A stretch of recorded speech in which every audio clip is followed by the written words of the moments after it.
Yang Speaks is sponsored by ExpressVPN. Why haven't you gotten a VPN yet? Visit expressvpn.com/yang.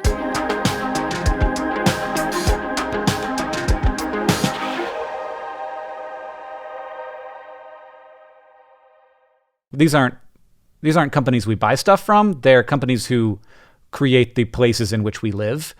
And that's a very different dynamic than like somebody who, I'm buying pants from when it's in many ways the spaces on which the public discourse is had, and in places in which I sort of feel like I live my life. You said it in a really profound way. It's like, this is where you live now. This is how you're experiencing the world. This is how you're developing your point of view. We're going to eventually realize that these companies are more than companies, and in a way they are their own governments. Sort of totalitarian autocracies, like capitalist autocracies. Emperor Zuck presiding over his 2.2 billion subjects, saying, today you will see this and you will like it and it will be good.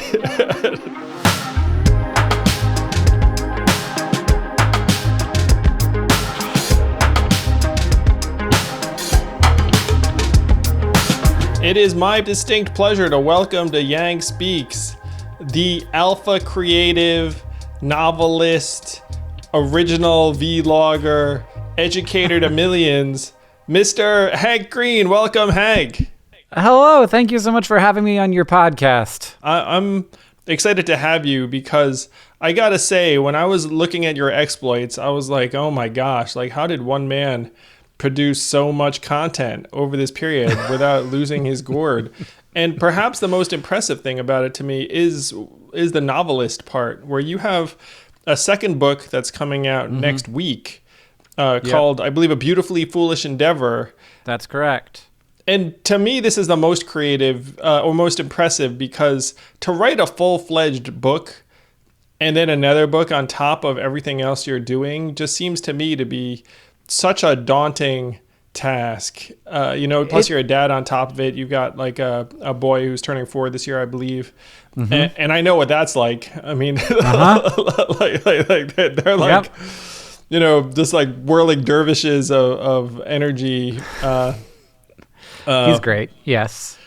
So just tell us about your book, because it seems like a really great veiled commentary on some of the biggest issues of our time, despite the fact that it's a novel directed primarily at young people, I get the sense.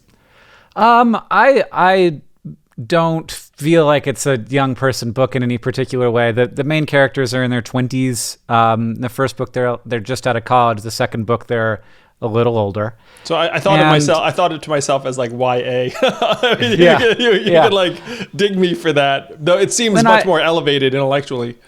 Yeah, and I definitely I want it to be accessible to those people, because I think that they are going to be making a lot of the decisions that are going to basically be the ones that really truly decide what the internet is going to be. And that even I, someone who, when I was first, I got my first email address when I was in high school. Very different lifestyle for the kids now who are on TikTok. And, I do not really know how I find time to write a book, because it is like a huge amount of time that goes into the thing. But it's really rewarding and a really interesting way to look at like the big, hard problems that I don't really know how to interface with every day. And both of the books are sort of near future science fiction. The world is different than our world, but in most ways it is the same. And, the first book was really an attempt to for me to examine and come to terms with how the internet can affect individuals and has affected me, and what this kind of low-level new kind of internet celebrity means. What should be done with it? How should it be thought of? How should it be treated? And then the second book, I was able to go much broader and sort of ask bigger questions about what do these platforms mean for everyone, for the world, for society, for culture, and for our future. And really wanted it to be a look at what I worry the world might look like in 5 or 10 years as these platforms continue to amass a lot of power. Well, that is front of mind for many people right now, where you have this major advertiser boycott of Facebook commencing in July that includes Coca-Cola, Unilever, I think Pepsi just joined. Some of the biggest advertisers in the world are saying, hold up, there's something going on with Facebook that we are not happy about. And so I think the issues you're identifying are super central and relevant right now. And I would love to unpack them with you, because I've been attacking the same problems from a policy perspective. It's like that we can see that there are these trends that are developing or that are here with us right now that are really negative for our democracy, for our mental health, for the economic incentives of how we receive and process information. Absolutely. And the impact is tearing us apart in various ways. It's making our kids anxious and depressed. It's making it so that we can't trust each other or what we're seeing or reading. So if you have something that should be completely apolitical, let's call it wearing masks during a pandemic, that somehow now we're capable of politicizing any stance at all. It's like, well, you may think we should wear masks, but I don't think we should. And my perspective is just as good as yours. Yeah, and not only is it just as good, but it's like so vital, and we have to fight for it. And if we let that right to not wear a mask be taken away from us, then that's the end of like my desire to even be an American anymore. It's wild. It's interesting because the first book was written basically to create a stand-in for something that would be politicized. And that something in the book is, not something that exists in our world, but was immediately politicized, was immediately had sort of like one set of values and one political, like part of the political spectrum latched on to feeling one way about it and treating it one way, and another group treating it, basically the opposite way. And the main character kind of loves the fact that she gets to be drawn into this debate and become influential, and she gets to be a pundit, and she gets to yell about it on cable news, and she like finds her nemeses and she fights against them. And for her, even though this stuff is like deeply, vitally important to the human race, it's just fun for her a lot of the time. And that's how she's thinking about it. She's thinking day to day, not about like how to make the world better, but how to get more views and how to get more engagement and how to win the game. And I feel like far too many people right now feel like we were playing a game when, hundreds of thousands of people are dying. I ran for president, as you know, and there was a time when it felt like there were game mechanics at play during the campaign. Oh, for sure. Yeah. When I called it out as a reality TV show at one point on the debates, but then I was still participating in the reality TV show. And for me, it hit home when I did something that was totally random, where I was in South Carolina and there's a jazzercise class, and there were women doing the Cupid Shuffle, and then not wanting to be rude, I was like, okay, like let me do it with you and just have some fun. And I literally forgot that we had like a journalist in tow at the time who just took the video on their phone.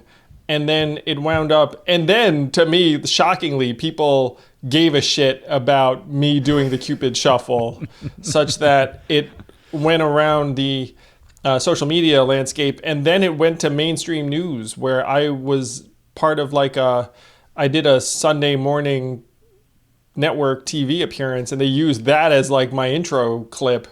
Where it's like, here's Andrew Yang, he's having fun on the trail. And I was like, what the hell is going on? where I'm literally running on this whole big set of ideas that obviously I think's vitally important for our nation's future. And it's like, but that doesn't matter. You know what matters? Like Cupid shuffling in South Carolina. Yeah, and I think there's like some legitimacy to this. And you've talked about it a little bit on the podcast before, that people believe stories, and like we want to find stories that we fit into, and we want to find stories that other people fit into. And so if that's kind of a lot of what politics is like trying to tell a story around your opponent and tell a story around yourself and make those the most compelling stories and more compelling than their stories.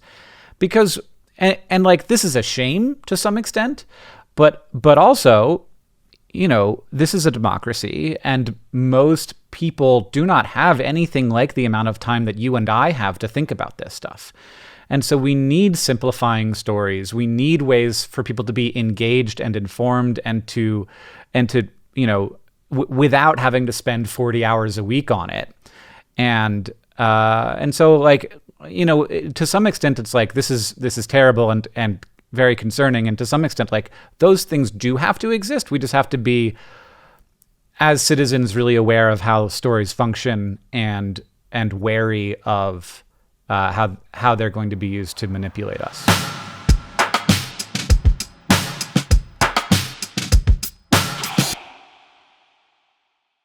Here in Yang Speaks, we're big fans of your data being yours. The fact is, though, every time you surf the web, people are keeping track of you, and that incognito mode does not quite do what you think it does.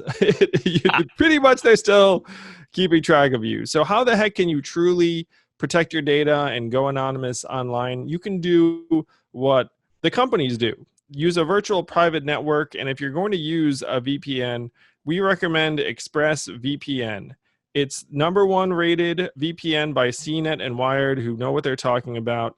And if you visit our exclusive link, expressvpn.com/yang, you can get an extra 3 months free on a 1-year package. That's expressvpn.com/yang, expressvpn.com/yang to learn more.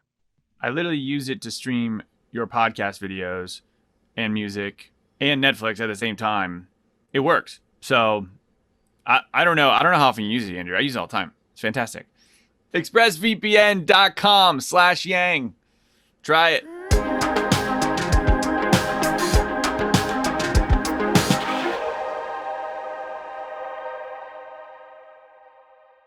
So if we look at these social media platforms, we say, okay, there are serious problems with them. And I have a few policy proposals that I put out on the trail. Mm-hmm. And we launched the Data Dividend project, which I just had this long meeting about. And here's where it gets interesting, is where this is the story we're trying to tell, to your point.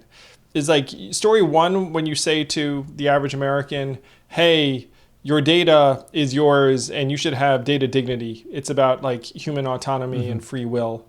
And then an American will hear that and be like, yeah, I agree with that. But then they won't really do anything. I mean, it's like, just click on I consent, use these platforms and just ignore it and hope for the best. Because like you said, I don't have any time. I'm busy. Yep. I'd rather trade my convenience for my privacy any day. I'll take that deal. So that was story one. And a number of people have tried that story and it has not gone anywhere.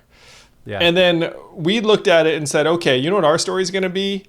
They are making tens of billions of dollars a year off of you and your data. Shouldn't you get some of that? Why don't we just get you this data dividend? Sign up here and we'll go fight for your right to get paid for your data. And so I'm very excited about that because I think that's a winning story. And we've now had tens of thousands of people sign up in the first week, and we were fighting on that side. And then there were some people that came back and said, hey, that isn't the policy goal you should have of people getting paid for their data because they're not going to get paid enough. And it's still going to continue some of like the darker issues that I think you are driving at in your book.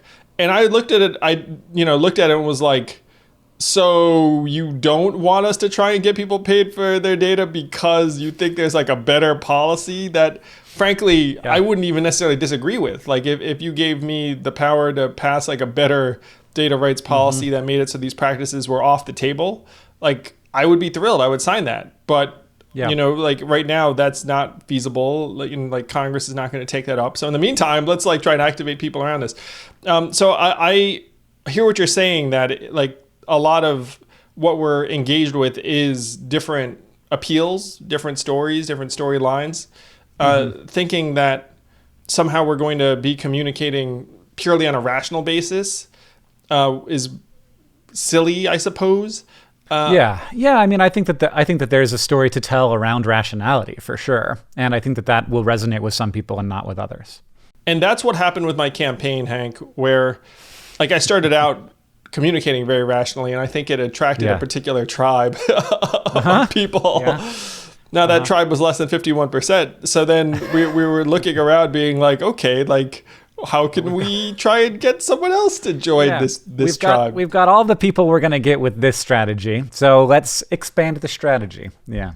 Yeah, so that was one of the things that I was engaged with. But to push a little bit further, so if you were in the room with, let's say, members of Congress or the president or something, and they were just, and I'm going to play act as Joe Biden, let's say, maybe I'll pretend to be Joe. Sure, why not? It'll be very fun. Easier than the alternative. Yeah. Yeah, I mean, I think it's going to be Joe, as people know. So Joe looks at you and says, Hank, congratulations. My grandchildren are fans of yours. What should we do about these social media platforms to improve things for the next generation? Well, I mean, so the first thing I think is that there are antitrust concerns here. I don't think that YouTube and Google should be the same company. I don't know that Google and Android should be the same company. I don't think that AWS and Amazon should be the same company. Like that, to me, feels like there's just too much consolidated power there. And it's interesting because like I know some of the people high up at YouTube fairly well. I think that they're really good people, and I think that they believe that what they are doing is the right thing for the world. But what I don't believe is that any unelected leader should have as much power as they have. And it's not power over the government, it's power over our lives. And so I think that we need to make space for there to be competition here.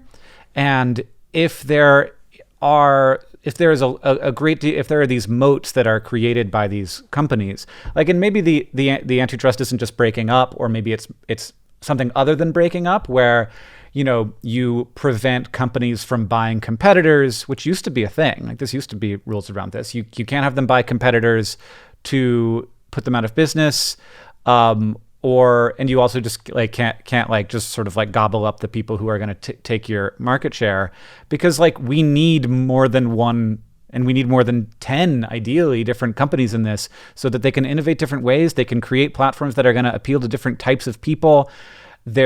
And like create tools that they wouldn't have thought of, and that are going to be better for folks. Now, obviously, there are network effects when it comes to this stuff. Like, I upload stuff to YouTube not because I think it's the best video platform, but because that's where the eyeballs are. And I'm never going to change that until the eyeballs are somewhere else. But I think that there are ways to open that up and create. And so I think that's the first thing, is to say, how do we like recreate a competitive landscape here? And whether that's breaking them up like we did with the bells, or whether it's creating some kind of forces against monopoly. Because right now, like, it's great for their stock prices, but there's no doubt in anyone's mind that these companies are building really big moats, and that they're getting, and they're building moats not just around sort of customer interactions, but in some cases, what I'm starting to imagine is more citizenship interactions, where these aren't companies we buy stuff from. They're companies who create the places in which we live. And that's a very different dynamic than like somebody who, I'm buying pants from, when it's in many ways the spaces on which the public discourse is had, and in places in which I sort of feel like I live my life. That's actually a great observation, where people, I think to themselves, well, what's the big deal? Like, I go on these things and, they reach me with ads, but you said it in a really profound way. It's like, this is where you live now. This is how you're experiencing the world. This is how you're developing your point of view, your worldviews and your values, and like your relationships. I have many, many friends who I know entirely through social media and have never met in the real world. I started a business that is now like makes millions of dollars a year with a guy who I did not meet for like 5 years into running the business with him. and not in the real world, I mean. And that, like, I really do think that, like, we're going to eventually realize that these companies are more than companies, and in a way they are their own governments. And that, like, the board of Facebook and Sheryl and Mark are like the government of that company. Like, they're the leaders, and that we need to, like, there are different ways to exert pressure on them. And, like, there's internal ways, like their employees, and there's advertisers, which we're seeing now. There's actual regulations from the government. There's also pushes from users and pushes from like the creators who are, really big on the platforms. We need to start thinking about how we affect the governance of those companies, because they govern the spaces in which we live. And imagining, and I do this, in the second book pretty obviously, imagining that these places are not companies, but they are in a way countries, and they are countries that are, sort of totalitarian autocracies, like capitalist autocracies. Emperor Zuck presiding over his 2.2 billion subjects, saying, today you will see this and you will like it and it will be good. And like the algorithms now are extremely sophisticated, but I think they're nothing like what they're going to be in 10 or 20 years. And when I talk to, like, well-meaning business leaders in Silicon Valley who are running these big companies and have a lot of, maybe more influence than they realize they have, I kind of want to ask them, like, not just like, how do you make sure you do this right, but how do you make sure that once you've consolidated this much power in one place, the person who takes over after you're gone, how do you make sure they do it right? How do you make sure in, like, 50 years when, Facebook looks a lot sort of older and stodgier, and it's sort of like on its, maybe on its way out. Maybe they're competitors and they're trying everything they can to keep that shareholder value increasing. Like, what does that world look like? Not just what does the world now look like? And they don't really tend to respond well to that question. I think it kind of scares them to think 50 years in the future. That's a great question for them. Like, that time scale is foreign, I think, to Silicon Valley, in part because, how old is that company now? Maybe 20 years old. Yeah. And what you said earlier about the fact that this is bad for innovation is objectively true. I mean, if you were to start a company today and say, we're going to be the next Facebook, like, you'd never get any money. No. But if you were to say, we're going to get bought by Facebook, then an investor would look at it and being like, tell me more. They'd look at it and say... that's the business model. Yeah. That's the new business model in Silicon Valley. It's not even to be truly a viable competitor like Hewlett-Packard, start in the garage and, like, become this massive public company. It's more like, if we play our cards right, we can squeeze 600 million out of Google, and then we all go home happy, and some people will get absorbed into the Google mothership.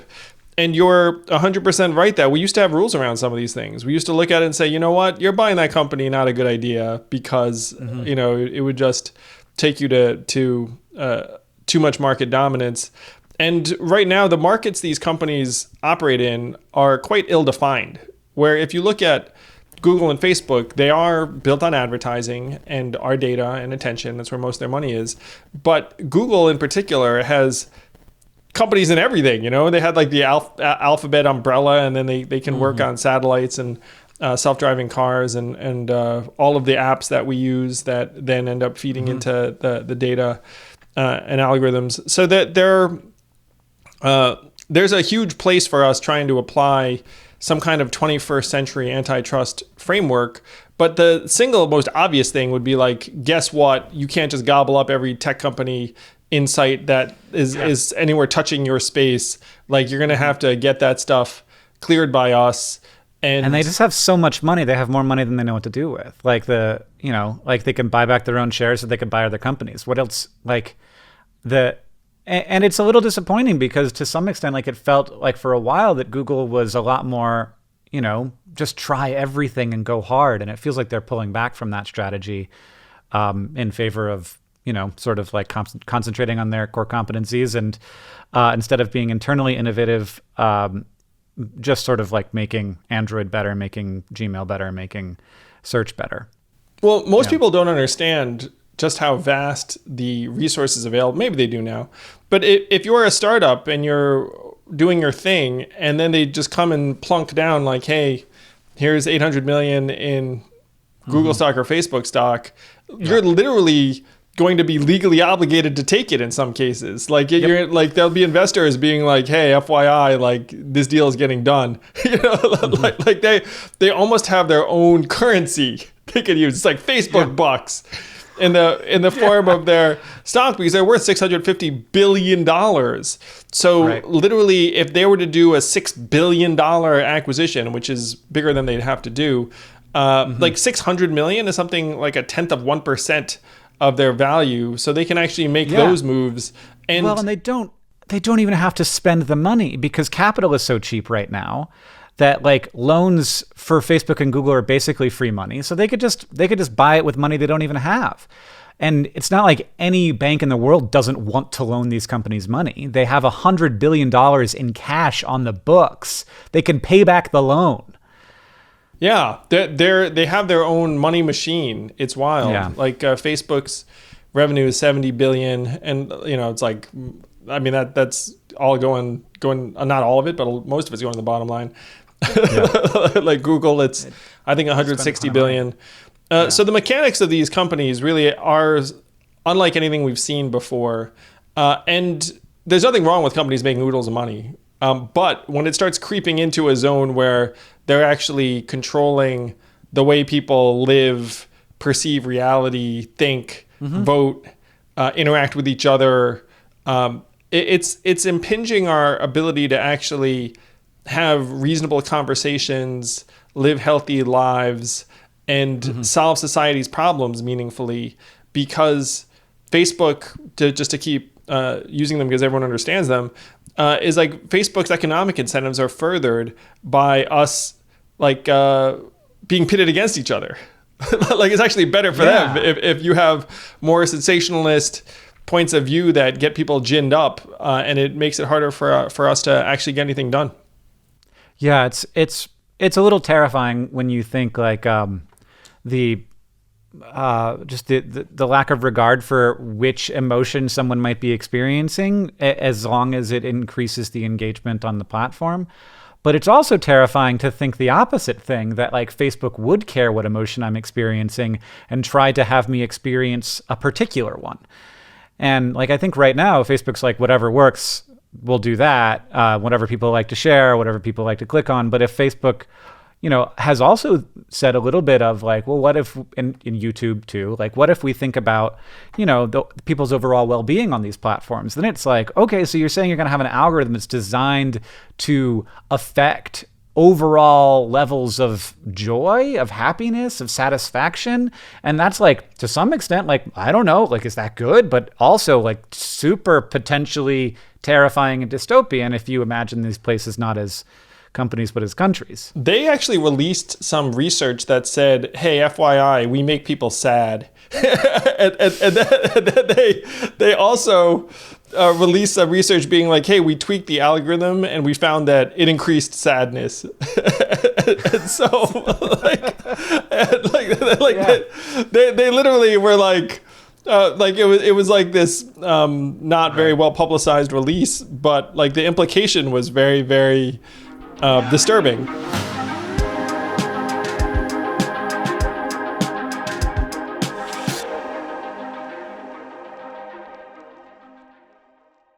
This is a really tough time for all of us. We're all struggling, me included.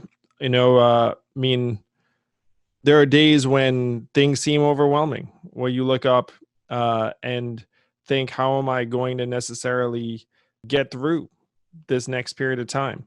So if you're having those sorts of feelings, you want to talk to someone and not just your buddy or someone who frankly is not actually trained to help you figure out what's going on with you, go to BetterHelp, because they can get you a licensed counselor, professional counselor who can talk to you within the first day. They'll assess your needs, and then you can talk to someone and hopefully get a rein on some of the things that you're thinking and feeling. I saw a counselor for the first time when I was a sophomore in high school. It was awesome then. It's awesome now.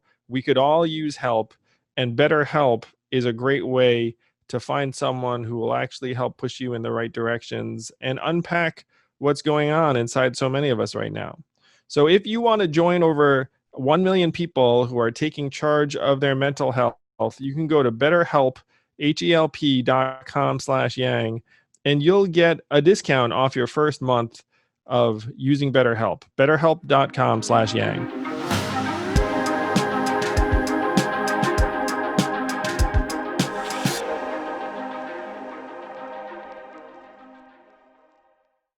Never before has there been any way to do this much research on human behavior. And the interesting thing is, like, as long as that research is kept internal to Facebook, there isn't a lot that like is like ethically, in terms of like modern, academic ethics, there isn't a lot that you can say is like kind of not allowed. But if you did the same experiments in an academic setting, it would be like the review board would be like, no way would we allow you to do an experiment on whether like, tweaking an algorithm made people depressed, which might have an ultimate like result of people dying. If you're doing these experiments on, hundreds of millions of people. So that power is really amazing. And I don't know that they've even begun to really leverage it. And if they can figure out, like what really concerns me is that like if Facebook figures out how to make people happy, but then it turns out happy people use Facebook less, of course, like would they do that? Well, this was something, and I loved how you and your brother got started, where you had this video log where that's the way you communicated, and you said, hey, we're not going to do all the digital communications. It's clear to me that if you were to design a Facebook to maximize our mental health, it would involve less Facebook. It's kind of that's pretty clear. And I sense that it's something that you've balanced over the last 13 years, where you've almost come of age as a creator, like one of the original digital creators. You've done at this point dozens of projects in different forms and formats that have reached tens of millions of people in various ways. And I sense that you also have been trying to reflect and internalize what the heck it means to be someone who is so highly visible, and you've almost like become a dad and an adult, like in so it's not quite the public sphere, but like certainly more visible than probably was possible at any point in recorded history prior. And whether that becomes like good or bad for your personal life, your mental health, like that kind of work. And I'm going to bring it back to something you said earlier. You must have seen this. So there's like an episode of Black Mirror where like this character played by Daniel Kaluuya, I think it was called 10,000 Merits or something, where he like rages against the machine. And then at the end they were like, that was great, let's give you your own TV show. and then he winds up in like the thing where like, and so that was like dark, but like relatable, where it feels like you and I, in some ways, it's like we're calling out. It's like, look, there are real problems with social media and these platforms and the digitization and commodification of ourselves and our content and our data. But then, in my case, I spend a lot of time on social media on any given day. Like you obviously have like built like these tremendous followings. And I'll share with you my personal thing is like I've actually been trying to figure out how to best balance it with my own mental health, family life, like parenthood, being a good dad. And because for me, I was not as highly engaged with it when I was running for president. But when I was running for president, it was like, a pretty significant part of like my job, my role. And then post campaign, we've evolved into this other thing where I'm still trying to make all of the things happen that I was trying to make happen before. But now I have a different balancing act. And so you've been at this for much longer than I have. And I'm just wondering whether you have things to share with other people who are creatives and public and using social media a lot. I do. And do I have a book for you? This is the first one in the series. Yeah, I mean that's what I was trying to figure out with the first book, and I kind of came of age inside of it. But I was 27 when I started doing this. I was married. I had a career already, because like that's how life works. I'd been a chemist. I was at that time I was sort of trying to make my way as a writer and a like freelance like tech help stuff. So it's actually been much harder for my friends who had this as their first job. They were like 17 years old when they started to get famous on the internet. And it's even harder for people who are sort of not white dudes, because like there's a lot of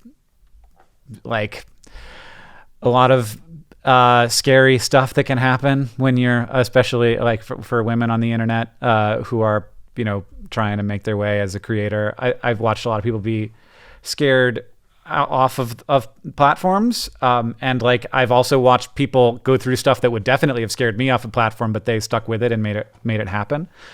So like, I think that there's a lot of different levels of hard to this, but now that like for like where we are, which is that we have other sources of meaning in our lives. And this is one thing I say to creators all the time is diversify your identity. Like this thing that's happening to you right now is going to feel like the most important thing. And it's really amazing. Like people are giving you so much positive feedback. Like instead of just having like, the 20 people in your life that you care about telling you that you're worthwhile, you're getting that from 20 million people. And there's no way that those 20 people who actually matter to you can compete with that. But you have to convince yourself that they matter more. And you have to find other ways for like to value yourself, because this thing is extremely volatile. You never know where it's going to go. You never know when you're going to start to hate it or when it's going to start to hate you. And so you have to have other places where you're getting meaning, other ways that you believe that you're important in the world. And I think that you have that, but that's like my number one piece of advice for people who are getting into this and are just starting to be successful, because they completely start to disregard all those other parts of their life. And this happens in the book, because like it's something I've seen over and over again, and I wanted to show it happening, where it's just like nobody can compete with this. Like no one person can compete with this, and like you're holding me back, and I gotta go. I gotta get out of the site. Like I can't have you in my life holding me back. Has your book been optioned as a movie? Because it sounds like it would be ideal. I said no to a bunch of that early on because I wanted to finish the sequel before I did it. So it hasn't yet, but people were interested, but I said no. Now there's going to be a 2-part series. Is there a trilogy? Is there like a whole arc? I feel like no. This is it. This is the two books. So it was always intended to be 2 books. Yeah. So now it's going to be a 2-part movie. Now the question is it going to be combined into one mega film like Lord of the Rings Part 1, or is it going to be like definitely 2 films? I mean, I first of all, it's 2020, Andrew. I don't know if you know, but do films exist anymore? Oh, they exist. They exist. They're just gonna. More likely, they're gonna. It's honestly more likely to. They're gonna take the UV rays and just sanitize the crap out of those sets, man. It's gonna happen. It's happening. Yeah. So it's more likely to be a TV show, honestly, because most things that get first of all, insight into the novel writing world, a lot of books get optioned. Of those, like only maybe less than 10% actually get turned into something, and then like the process of like whether that thing that like starts being developed actually results in a thing that becomes public, it ends up like 1% of novels actually turn into things. So probably won't be anything, but most things these days are getting turned into TV shows, and that's where a lot of the interest was in this book. So like a 12 episode series, like 2 times maybe. I have a prediction that this is going to pass, and your books are going to be in that 1% of novels that get turned into TV scripted entertainment.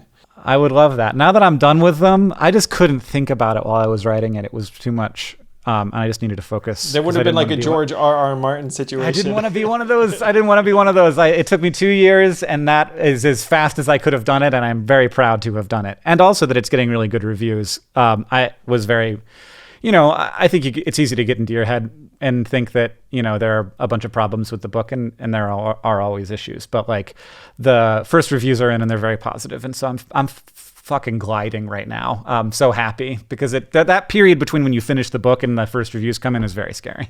Yeah, writing a book is very personal, and you feel like you're putting yourself out there, and you feel like any judgment about the book is like a judgment on you, really, more than anything else. Like it's a judgment on having done it now myself. Like when you write a book, it's very, very hard to separate yourself from that book in terms of what people think about it. Like if they think your book sucks, they're saying you suck. You know what I mean?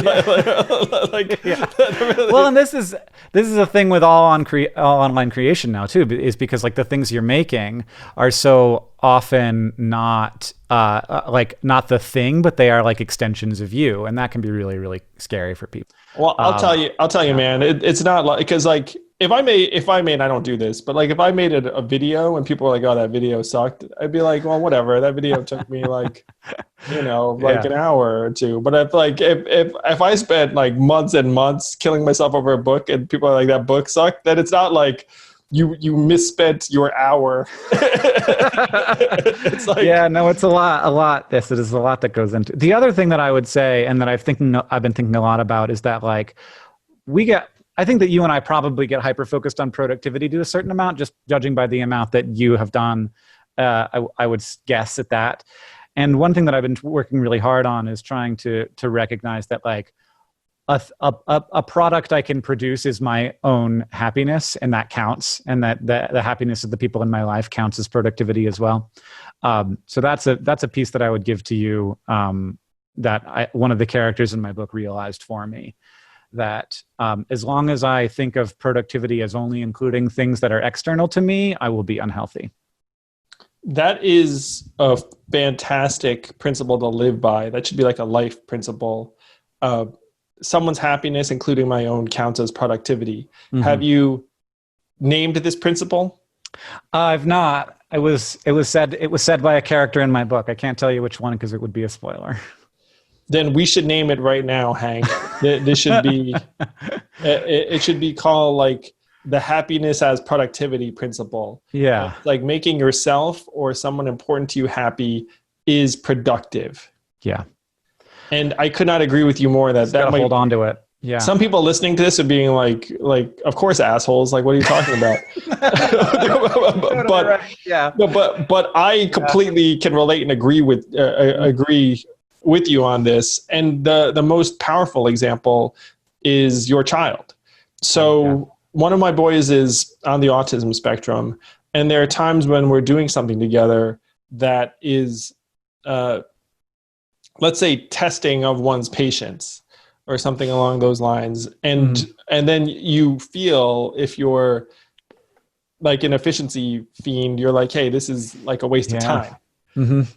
And then you have to be like, wait a minute, like this is actually perhaps the most productive thing I can be doing, because it's going to help my son experience the world in a particular way. Mm-hmm. So that's something that I struggle with. I struggle with not on a daily basis, but like every so often, like so I'll be doing something with one of my boys, and then I'll have like 15 things like kind of gnawing at my brain where it's like, hey, you need to, call this person back or do this or do that. And you have to try and say, wait a minute, like this is actually more important than that right now. And I need to start regarding it that way. Yeah, absolutely. It's something I struggle with and have struggled with as long as I've been a professional. And I'm better at it some months than others. Like it's a process, not something that I've like finished with. Oh yeah, you're never done. Yeah. But naming that principle certainly is going to help. So The name of the book is A Beautifully Foolish Endeavor. And my question for you is, does someone need to have read the first book in order to get the second book? Yes, unfortunately, but the first book is also great. and in paperback, so it's inexpensive. Also, I actually read most of my books now through audiobooks or listen, and we work really hard on the audiobooks. So that's a format that is very close to my heart and that I take really seriously, and don't like a lot of. I was surprised to find that my publisher expected that would be an afterthought to me, whereas it was like the central thing. You were like, the audiobook is the jam. I want to think really hard about how we do that. And the name of the first book is An Absolutely Remarkable Thing. An Absolutely Remarkable Thing. So the experience of reading your book into, so did they send you to a studio, or do you just have your home studio? Oh no, I didn't record it. I didn't perform it. You mean your first book or your second book, or just the second book? I didn't perform either of them. No. You had some freaking other person read your book into audio format? Yeah, no. the book is read from the perspective of a 23-year-old woman. I was not going to record it. That makes perfect sense because it was a novel. So do you know how it was recorded? Did they have a young female, or did they have different characters, or how does that work if it's a novel? Yeah, so the first book, so basically the first book is written as a memoir, but of a fictional character, and a woman named Kristen C. recorded it. She's wonderful, and she did a really good job of capturing the the main character, who's very sort of grumpy but funny, kind of is her vibe, maybe, if I ever want to. And the first book was all from the perspective of one character, except for the last chapter, which actually I did record because it was from the male perspective. And then the second one was a lot more fun because we have 5 different characters who have point of view chapters, and so they all got to record their own chapters. One of those characters is not human, so that was fun to deal with. And then there's also interstitial bits, so like they're called epigraphs. So before a chapter would start, just some context from the world. And sometimes those were like AP articles, but sometimes they were podcasts, like transcripts from podcasts. So instead of speaking that this is a transcript from a podcast, instead we actually recorded the podcasts as if they were the thing that you're getting from the world. So interesting, man. Yeah, the reason why it didn't hit me that it would make much more sense to have someone else read it is that I've only written nonfiction books, and so anytime it was happening, it was like, hey, Andrew, you want to go to the studio? And this should only take you 2 or 3 days. And I have to tell you that the act of reading your entire book into a studio, which it sounds like you have not had to do, but they just a bit, yeah. But they literally have every herbal tea and lozenge known to man there for you, and you're just there, and you're just going to be reading for 8-10 hours in a row, and And in my case, the worst part of sorry, no, fine. And in my case, they were like, hey, this is going to take you 3 days. And I was like, fuck that shit. I'm going to get this done in 2 days max. Because hell, if I'm going to spend 3 days reading, I mean, I loved my book and I was happy to read it and I thought it was important. But come on, are you kidding me? I'm going to spend 60% of a work week just freaking reading. So it became this thing where I was 2 days max, and and then the efficiency fiend in me came out where I was like, why does it take so long? I did some math. I was like, I should be able to get this done. And they were like, oh, it's because of an error rate, because it's actually very hard to read error free for that sustained period of time. And I was like, done. I will make no mistakes. I am Andrew Yang. Yeah, that was the mentality. The worst part for me was reading. So the chapters I did read. So I've got a bit part in the second book and a whole chapter in the first book. Is that I wanted to change things, and I was like, but I'm allowed. I wrote it, so I can say it differently. And they're like, no, you have to do it as written. And I'm like, who says? I am the author. I can do whatever I want, right? And so there was a bit of contention around whether or not I could change things in the audiobook that were not exactly the same. And I continue to believe that it's fine, like that it's a different experience. It's a different genre. It's a different medium. And that and there's a bunch of circumstances where I wrote basically an audiobook version and a textbook version so that it would make more sense. Well, certainly if you're the creator and you're used to having your materials evolve over and over again, then for you having it be fixed seems so bizarre. You'd be like, what do you mean? I can't just tweak this thing. Who cares? That is one of the magical things about books. It becomes sort of engraved as part of the historical record. Yeah, once it gets published, it really does, it stops becoming a fluid thing for me. It does lock into a space and become static and becomes real in a way that it doesn't until I get the book in my hand. Well, congratulations on the awesome reviews. I'm sure it's tremendous, and it must be a massive joy to you to be at this stage where the book is done. It's going to get into people's hands. People you like and respect are going to read it and enjoy it. And then it feels really good. And all the people that read the first book that want to see what the next next chapter in the story is. Yes, it is very. It was very important to me and very exciting to. There's a lot of mysteries in the book, and to have them all wrapped up at the end feels really good, especially when that has been denied me by some fiction creators over the years, that the mysteries never really wrapped up, and I was very committed to wrapping them up myself. That angers me as well. So kudos to you, Hank, because when they try and have these threads out there and then the threads don't get resolved satisfactorily, it's infuriating. Because it's look, if I invested enough time to give a crap about your stories or your characters, then you need to have enough foresight to figure out where this is going and not leave me hanging. So, so kudos to you for not being one of those lazy storytellers. They make me so mad. That laziness, so mad. Been done to me too many times. Yeah, and I get it, TV in particular, they don't even know if they're going to have another season, so they're like, well, hell if we know if anyone's going to ever see who killed Sarah or whatever it is.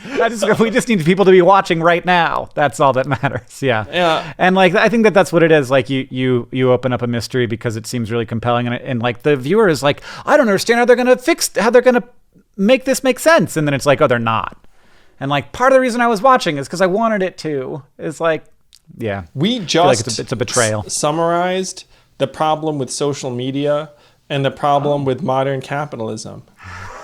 It's look, all I care about is what number I'm getting right now, and so the downstream effects, who cares?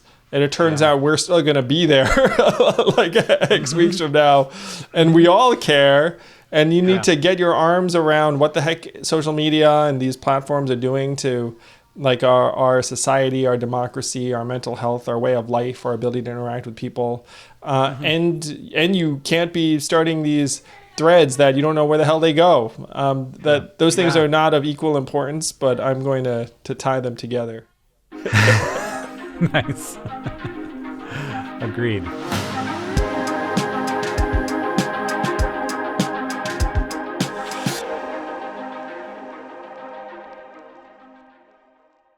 If you are anything like me, the kitchen is not the room that you are most comfortable with in your home. For me, I had one of these cookbooks for guys where they said take your shoes out of your oven was the first step because you were just using it to store crap and you weren't actually cooking. I thought that was hysterical, but also a little bit too close to the mark in my case. So if you are like me or you're just time starved, there's a service called Freshly that will send you delicious pre-prepared meals. It's healthy, it's tasty.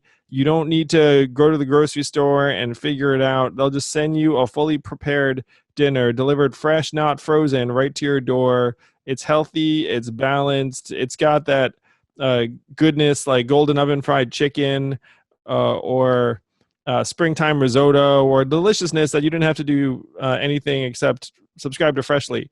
So if that sounds like your cup of tea, and it really ought to, Freshly is offering our listeners $40 off for their first 2 orders at freshly.com/yang. That's freshly.com/yang for $40 off your first 2 Freshly orders. Yeah, it's like Yang Speaks is buying you a meal. So take a dinner on Freshly, freshly.com/yang.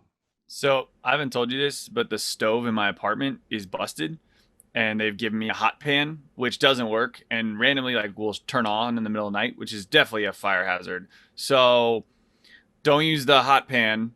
Don't use broken stoves if you live in Manhattan or a city that has crappy apartments.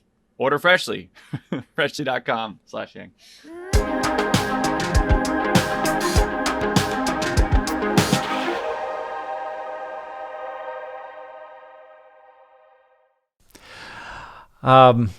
Have you been thinking a lot about education lately? Because I have. Yeah, so I mean, you've produced educational content that has been seen by tens of millions. You developed a real knack for conveying concepts in a way that people find fun and engaging.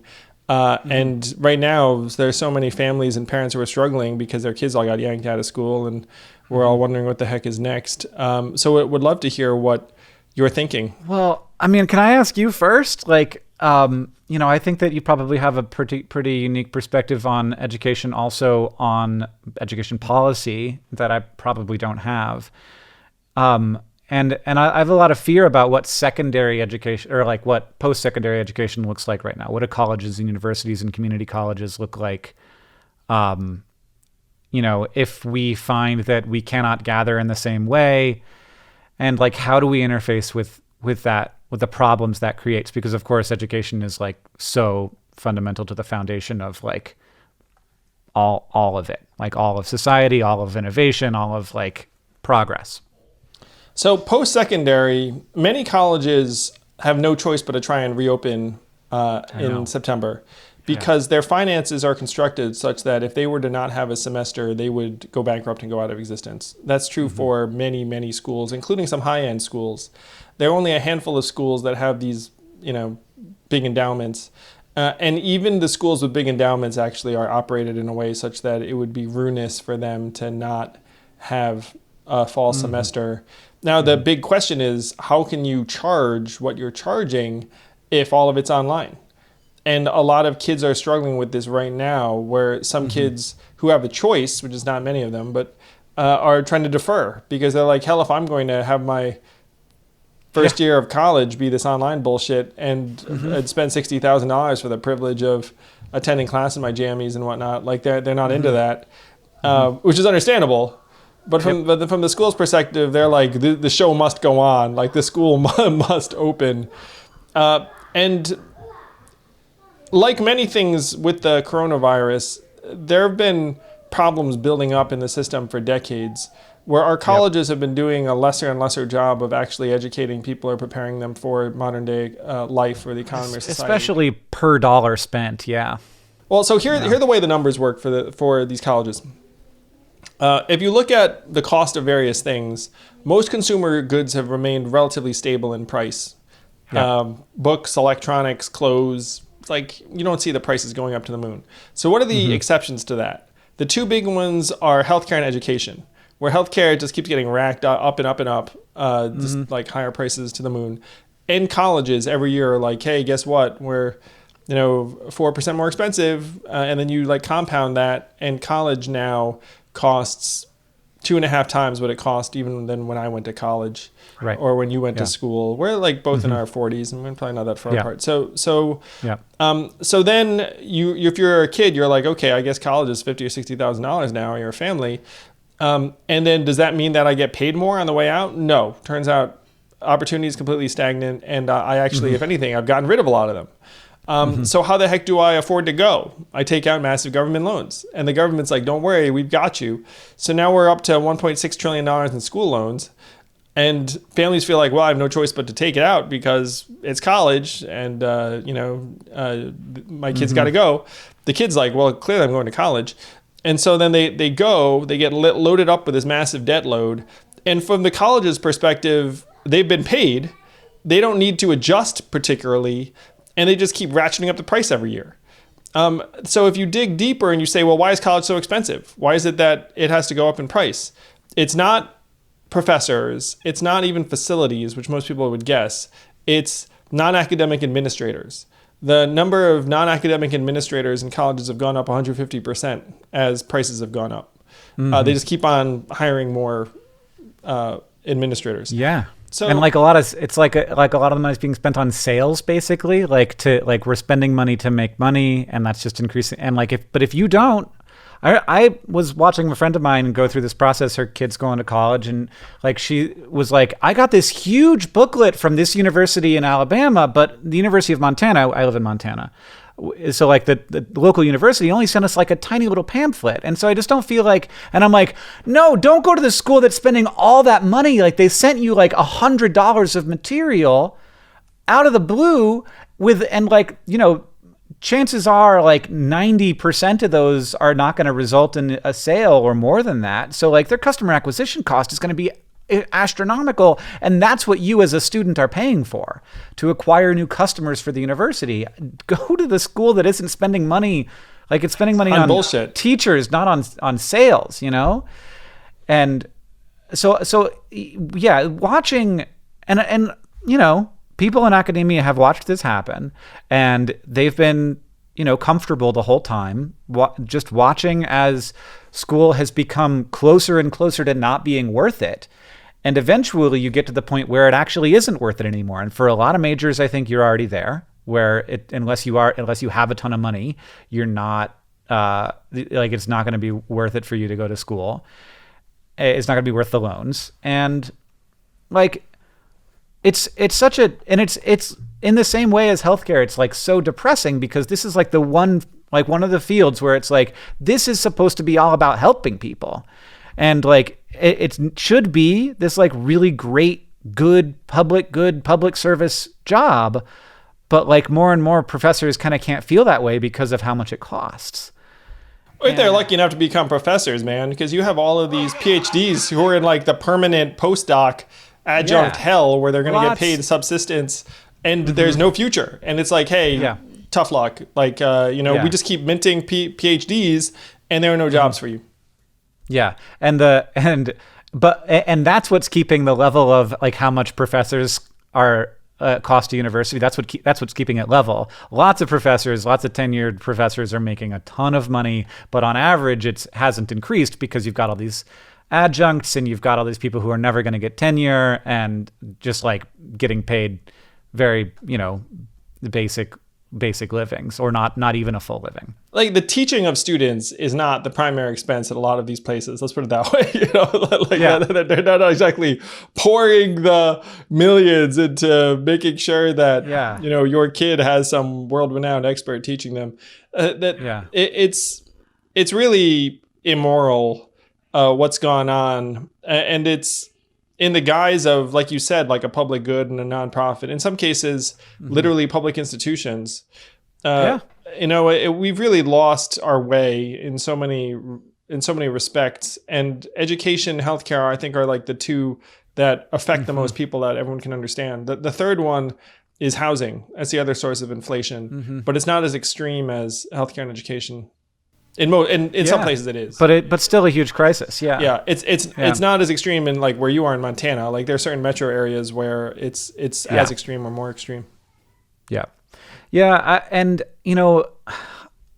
What really frustrates me is I think that there's no doubt in my mind, and I've always said this as somebody who sort of teaches through the internet.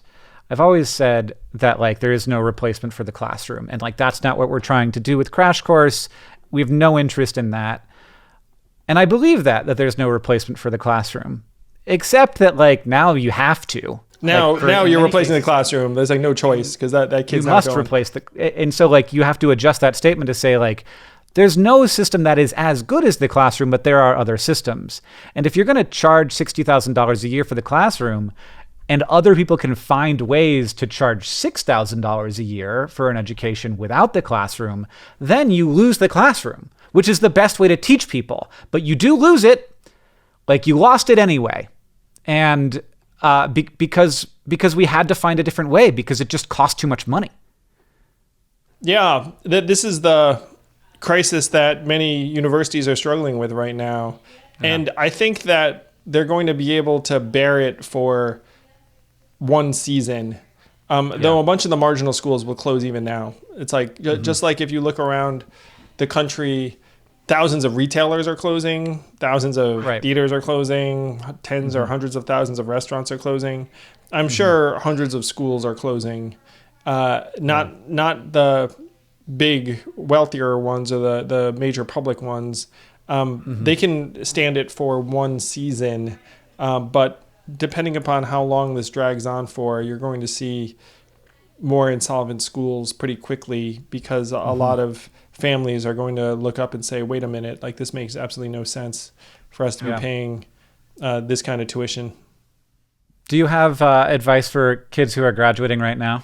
I say kids, but they're, I mean like getting, like this was their last semester of college. So like, welcome to the job market. It's COVID. Yeah. This is a very hard time to be looking for a job. That is for sure. And so a lot of it would be around trying to find any way in which you can contribute and develop that may or may not be in the field that you were thinking of. It might not pay what you want. The living situation might not be what you want. But just as long as you're growing at all professionally, you should feel good about it. Like, don't think, I like really want to get into politics, so I have to like make sure it's like the perfect job in that space. Like, no, just if you can find anyone that will give you a chance to lend a hand, just freaking go for it. And that's going to be hard too. Just like even that's easier said than done. So it would be about trying to find ways to make sure you're still developing in some respect, even if you're trapped at home for a while. Making schedules for yourself, like setting goals for yourself that are achievable, reaching out to people even when you don't feel like it, because it's very easy to become somewhat of a shut-in, I think, during this time for a lot of folks. But you have to continue to try and put yourself out there. I don't have great advice. One of the things I will say, though, is that if you have time, like you're in better shape, where like if you're a young person, you'll be able to have this be like an early bump in the road, but it's not going to define your whole journey. Like the people I'm the most concerned about are folks where, they spent 10 years working on some restaurant or bar or food truck that now is like completely kaput. Like that stuff breaks my heart because I'm like you, Hank. Like I love entrepreneurs. I love people who are actually trying to make something positive happen.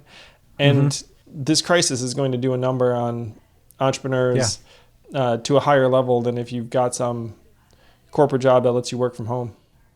Yeah, absolutely. Yeah. And it's so hard and so rewarding when it's working. But when it's not working, it's very hard to work through failure. And like not just while it's happening, but afterward. And I think that the important thing to know is like, one, hopefully everybody gets that like this is no one's fault. Well, I mean, that like your failure was not your fault in this circumstance. But and also that like that like one of the really great things about making your own project, investing in like taking your money and spending it on your dream instead of someone else's, is how much you learn. And you can take those skills other places, and management, bookkeeping, like entrepreneurs do everything. And so there's a lot like I think that they are good hires, and also there are other opportunities and other futures. And there's going to be a lot of need for entrepreneurs and innovation as we find new ways to operate, whether that's about coronavirus specifically, or if it's just about the world continuing to change. So we need people with those skill sets. We need people with broad skill sets who are curious and passionate and want to make the world better. Oh, one thing I think you and I can both relate to is that if someone beamed in and looked at me in my 20s, they'd be like, this guy's struggling, like my first company went bust, went to another company that ran out of money, and like another one didn't achieve its goals, and the rest I'd be like, what's this guy doing? So it took me until I was 30 or so before I started really hitting my stride in any professional growth or momentum. I mean, I was growing, but it was like growing in the school of hard knocks. I was growing by getting like knocked around.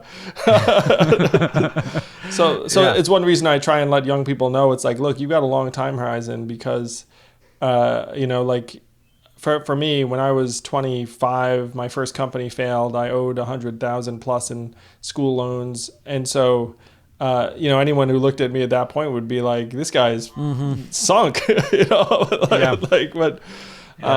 so, like if you have time to recover and build, like, I mean, young people have more of that than most anyone. Yep. I think as long as you're learning, you're winning. Look at you now too, man. I'm sure when someone saw you and your brother like video blogging in 2007, you'd be like, "What are these jokers doing? What the hell is this?" I thought we were killing it. Back then I thought like we were doing something so amazing, and then I look back at like my tax returns from 2007, and I'm just like, how did I survive? How was I? Well, I guess not how did I survive, but how wasn't I freaked out? Like I should have been freaked out, because like making I just graduated from grad school and I'm making $17,000 a year, and I'm like, why am I not more scared right now? But I was just like, this is gonna matter. This is gonna be a big deal. And I don't know why I believed it, but I did. Well, you believed correctly, because look at you now. But yeah, it is funny those times when you're like scrapping and like you've got this little kernel of value, and then you're like, look at my kernel. Look at this. This kernel will grow into a mighty popcorn tree, or whatever the heck it is. That's how corn grows. Yeah. Certainly, I felt that way any number of times in my career. I felt that way about the campaign, where I was like, "Look at my little presidential campaign; it will grow strong and true." And there have been times when I in my life I've been like, "Look at my little .com stroke of genius! Like this is going to go someplace," and it did not. Like same. It'd be like absolutely. So when you hold up like the kernel of value, like sometimes it goes someplace great, and other times it doesn't. But if you persist and just keep working with good people, I have so many friends who have like a dud, except they met someone really cool through their dud, and then someone thought well of them and then called them up and was like, hey, I wanted to work with you. Like, let's find something else to do. Yeah. Well, Hank, congratulations on everything. Congratulations, first and foremost, on being such a world-class creative force for making our kids smarter and stronger and healthier. And on the new book that soon to be turned into a TV show on Netflix, it sounds like. I will wish that into the world. Thanks. And on being a dad, and on reflecting the fact that making yourself and the people you love happy is not just a good thing, but it's actually the ultimate form of productivity. Yeah. Well, thank you so much for chatting with me. Impressed by you and all the stuff that you do. Keep up the good work. Keep making it happen, man. Yeah, you too, man. All the best to the family. Thank you for listening in. I hope you enjoyed this conversation. If you did, please do subscribe to Yang Speaks and click on notifications so we can let you know every time we have a new episode.